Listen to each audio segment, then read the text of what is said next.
istinski oficijalni dio programa. Dženisa. Poštovane dame i gospodo, u skladu s protokolom večerašnje svečanosti, prije nastavka programa dužnost nam je istaknuti osobu čiji je rad od presudne važnosti za organizaciju i uspješnu realizaciju ove manifestacije. Riječ je o službenom predstavniku Bošnjačke nacionalne manjine grada Crikvenice i glavnom organizatoru 10. večeri bošnjačke kulture i Dana Europe. Predstavnik Bošnjačke nacionalne manjine grada Crikvenice svojim je dugogodišnjim angažmanom, profesionalnim pristupom i visokom razinom odgovornosti dao izniman doprinos očuvanju i promicanju kulturnog identiteta bošnjačke zajednice u Crikvenici. Njegov rad obuhvaća koordinaciju programa, suradnju s institucijama, organizacijama i izvođačima, te osiguravanje da se manifestacija provede u skladu s najvišim standardima kulturne i javne djelatnosti. Zahvaljujući njegove predanosti i sustavnom radu, ova je manifestacija izrasla u prepoznatljiv kulturni događaj grada Crikvenice, te u važan doprinos međukulturnom dijalogu i povezivanju zajednica. Pozivamo gospodina Denisa Beganovića da nas se obrati.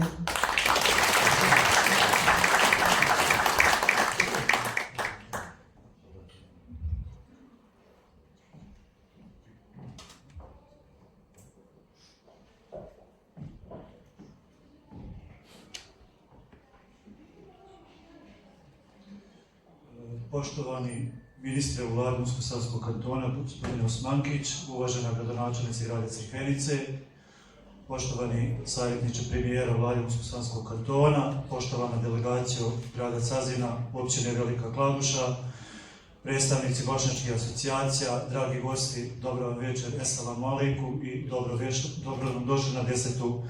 večer bošnjačke kulture u gradu Crikvenici. Ponekad mi se čini da se cijeli naš život sabere u ovakve večeri. U trenutke kada se svjetla priguše, a tišina postane mekša od svake riječi. Tada osjetim kako se u meni bude slike koje nikada nisam zaboravio. Avlije koje mirišu na kahvu, glasovi koji su me učili ko sam i pjesme koje su nas čuvale kada ništa drugo nije moglo. Večeras, na ovoj 10. večeri bošnjačke kulture, osjećam da nismo samo zajednica, mi smo tragovi svojih predaka, mi smo njihova nada da će se ono što su voljeli nastaviti živjeti, makar i daleko od mjesta gdje je sve počelo. Crikvenica nam je dala prostor da dišemo svojim ritmom, da budemo Bošnjaci, ali i komšije, prijatelji, građani ovog grada. I zato je ova večer toliko lična, jer ovdje ne slavimo samo kulturu, slavimo činjenicu da smo pronašli mjesto gdje se naš identitet ne mora objašnjavati, nego se jednostavno živi. Dok obilježavamo Dan Europe, osjećam da pripadamo dvijema obalama.